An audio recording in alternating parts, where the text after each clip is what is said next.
সুইজাৰলেণ্ডৰ কথাটো আমি ক'ৰবাতে থৈছোঁ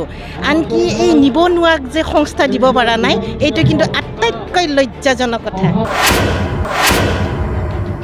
নিউজ বজাব পৰা হৈছে যে প্ৰমোদ বড়োৰ চৰকাৰৰ অধীনত কোনো ধৰণৰ ওৱান ভোট ওৱান জব হোৱা নাই মিছা প্ৰলোভন আৰু তেওঁৰ চৰকাৰখনেই হৈছে মিছলীয়া উন্নয়ন নাই তেওঁৰ মিছা ৰাজনীতি মিছা প্ৰলোভন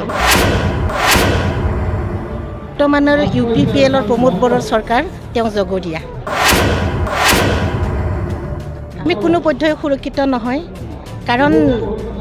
আজিৰ যুগলৈ ক'ব গ'লে মহিলা বুলি নহয় পুৰুষসকলৰো আজিকালি সুৰক্ষা নাই যিটো নেকি আমি BTC চৰকাৰৰ দিনত আমি যিখিনি নেকি আমি নিজাববীয়াকৈ মুকলি আকাশৰ তলত আমি চলিবলৈ পাৰিছিলোঁ গতিকে এতিয়া সেই মুকলি আকাশৰ তলত আমি কোনোদিন আমাৰ নিশ্চিন্ত মনেদি আমি চলিবলৈ পৰা নাই এতিয়া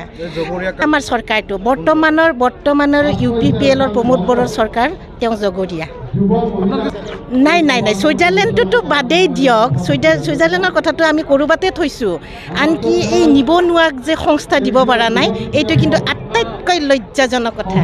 আচলতে সেইটো জব নহয় সেইটো আমাৰ কৰ্ম অনুষ্ঠান আমি সেইটো দৈনন্দিন জীৱনত কৰোঁ আগৰ পৰাই কৰি আহিছোঁ বৰ্তমানো কৰি আছোঁ এইটো ঘৰে ঘৰে হোৱাও সেইটো এটা দৈনন্দিন জীৱনৰ কৰ্ম বুলি ভাবোঁ আমি সেইটো আমি জব বুলি নাভাবোঁ কোনোদিনে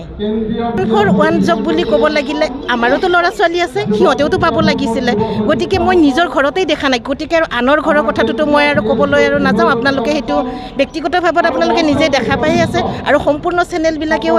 আজিলৈকেও সেইখিনি নিউজ বজাব পৰা হৈছে যে প্ৰমোদ বড়োৰ চৰকাৰৰ অধীনত কোনো ধৰণৰ ওৱান ভোট ওৱান জব হোৱা নাই মধ্যে পোৱা নাই আৰু এই কেইদিনমান আগত যিটো নেকি মুখ্যমন্ত্ৰীয়ে নিজৰ এৰিয়াখিনিত যে যিখিনি যে কিবা অলপ যে দিলে শান্তি পানী ছটিওৱাৰ দৰে সেইখিনি কিন্তু তেওঁ ভোটৰ কাৰণেহে কিন্তু মহিলাক 75,000 যিটো দিম বুলি প্ৰমিছ কৰিছিলে সেইটো কিন্তু কোনো হেৰিত পোৱা নাই গোটেই পোৱা নাই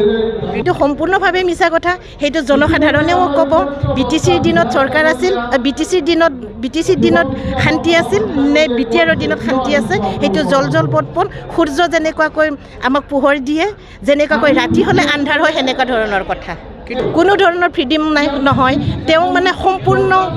এটা পইচাৰ মুদ্ৰাৰ ইপিঠি সিপিঠি যেন কথা কৈছে তাৰমানে ইটো পিঠি দি সিটো পিঠি দি সংযোগ নহয় তাৰমানে মিলন নাই সেনেকুৱা ধৰণৰ কথা কৈছে কাৰণ সেইটো 100% মিছা আৰু মিছা প্ৰলোভন আৰু তেওঁৰ চৰকাৰখনেই হৈছে মিছলীয়া একো নাই সেইবোৰ একোৱে নাই মই সেইকাৰণে কৈছোঁ এটা মুদ্ৰাৰ ইপিঠি সিপিঠি তাৰমানে এটা দিন হ'লে এটা ৰাতি তেনেকুৱা ধৰণৰ তেওঁৰ কোনো উন্নয়ন নাই তেওঁৰ মিছা ৰাজনীতি মিছা প্ৰলোভন আমি শক্তিশালীভাৱে আছোঁ আৰু শক্তিশালীভাৱে আমি কাম কৰি যাম কাৰণ আমি যোৱাটো 20ৰ ইলেকশ্যনতো আমি হাৰা নাছিলোঁ তেওঁলোকৰ প্ৰলোভনতহে তেওঁলোকে নিজৰ UPPL চৰকাৰত দখল কৰিছিলে গতিকে আমি BPF চৰকাৰৰ সম্পূৰ্ণভাৱে ষ্ট্ৰং হৈ আছোঁ আমি সেই ষ্ট্ৰংভাৱে আমি জিকি যাম তেওঁলোকৰ মোৰ ফালৰ পৰা বিনম্ৰ অনুৰোধ জনাইছোঁ যাতে তেওঁলোকে 500 টকাৰ কাৰণে নিজৰ 5 বছৰ জীৱনটো যাতে তেওঁলোকে কোনোদিন বিক্ৰী নকৰক 500 টকাৰ বিনিময়ত তেওঁলোকে 5 বছৰ অন্ধ হৈ থকাটো আমাৰ কাৰণে ৰাইজৰ কাৰণে জনসাধাৰণৰ কাৰণে অত্যন্ত দুখজনক কথা